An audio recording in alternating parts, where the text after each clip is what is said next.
As I've discussed previously, the security dealer market in Jamaica is changing, and in order to meet those changes, we embarked on a comprehensive strategic review of our business lines last year and established a clear path for the future. Our goal is to focus on 4 main business areas, namely treasury operations. This will comprise our securities and foreign exchange trading units, as well as our corporate distribution strategy. Our retail brokerage, this is the main sales and distribution segment, which will deal with the sale of all our products to our retail client base.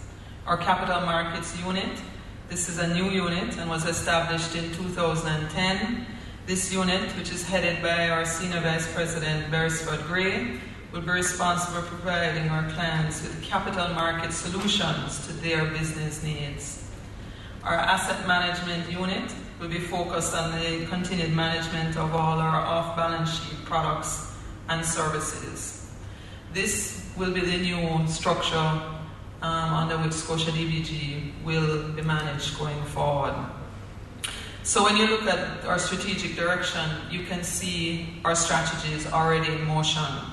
As you can see from our next chart, the strategy has been working. We have grown our off-balance sheet assets under management from $41 billion in 2008 to $59 billion last year. Most of that growth, all of that growth coming from our mutual funds unit trust products. We now dominate the unit trust industry with 62% of all funds under management. As we move into 2011 and beyond, our strategy is clear. We'll continue to grow NIR while reducing our reliance on net interest income.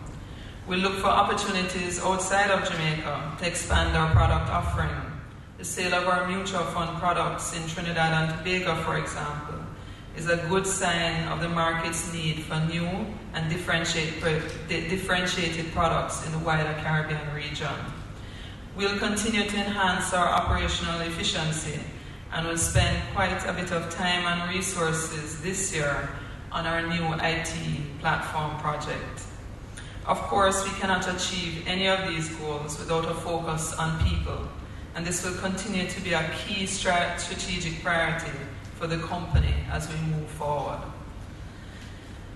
I could not end this presentation without thanking the team at DBG for their hard work in 2010. Last year was one of the most difficult years for our country and indeed the financial sector. There were a lot of uncertainties, but through it all, we pulled together and delivered yet another credible performance. I also want to thank the board for their continued guidance as we navigated through the challenging times of last year. To our shareholders and customers, thank you for your continued confidence in this company. I'm truly humbled each year to lead this great organization, but I know that without your continued support, it would not be possible. Thank you, ladies and gentlemen, for coming today, and I look forward to speaking more with you later on. Thank you.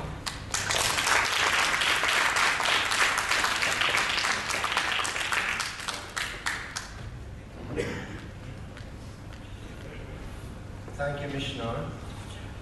The audited accounts for the year ending October 31, 2010, and the reports of the directors and auditors have been circulated to members. I will now ask Ms. Cynthia Lawrence of KPMG to read the auditor's report. Ms. Lawrence.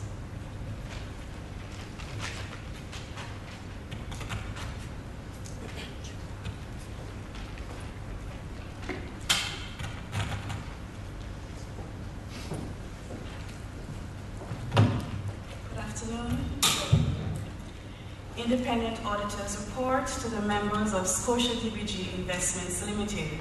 Report on the financial statements. We have audited the financial statements of Scotia DBG Investments Limited, the company, and the financial statements of the company and its subsidiaries of the group, set out on pages 59 to 135, which comprise the group and the company's statements of financial position as of October 31, 2010, the group and the company's statements of revenue and expenses, comprehensive income, changes in equity and cash flows for the year then ended, a summary of significant accounting policies, and other explanatory notes.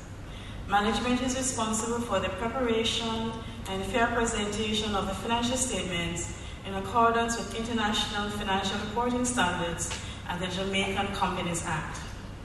This responsibility includes designing, implementing, and maintaining internal controls relevant to the preparation and fair presentation of financial statements that are free from material misstatements, whether due to fraud or error, selecting and consistently applying appropriate accounting policies, and making accounting estimates that are reasonable in the circumstances. Auditor's responsibility. Our responsibility is to express an opinion on the financial statements based on our audit. We conducted our audit in accordance with international standards on auditing. Those standards require that we comply with ethical requirements and plan and perform the audit to obtain reasonable assurance as to whether or not the financial statements are free from material misstatement. An audit involves performing procedures to obtain audit evidence relating to the amounts and disclosures in the financial statements. The procedures selected depend on the auditor's judgment, including the assessment of the risk of material misstatement of the financial statements, whether due to fraud or error. In making those risk assessments, the auditors consider internal controls relevant to the entity's preparation and presentation of the financial statements in order to design audit procedures that are appropriate in the circumstances, but not for the purpose of expressing an opinion on the effectiveness of the entity's internal controls. An audit also includes evaluating the appropriateness of accounting policies used and the reasonableness of accounting estimates made by management, as well as evaluating the overall presentation of the financial statements.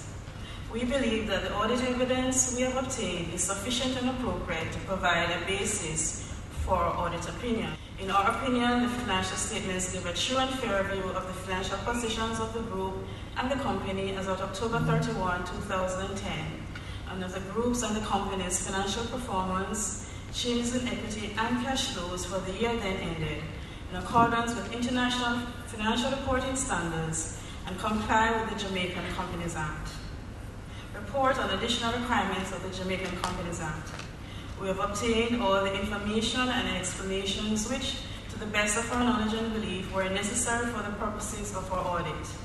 In our opinion, proper accounting records have been maintained, proper returns have been received from branches not visited by us, and the financial statements are in agreement with the accounting records and returns, and give the information provided required by the Jamaican Companies Act in the manner so required. Signed, KPMG, Chartered Accountants, Kingston, Jamaica, November 23, 2010.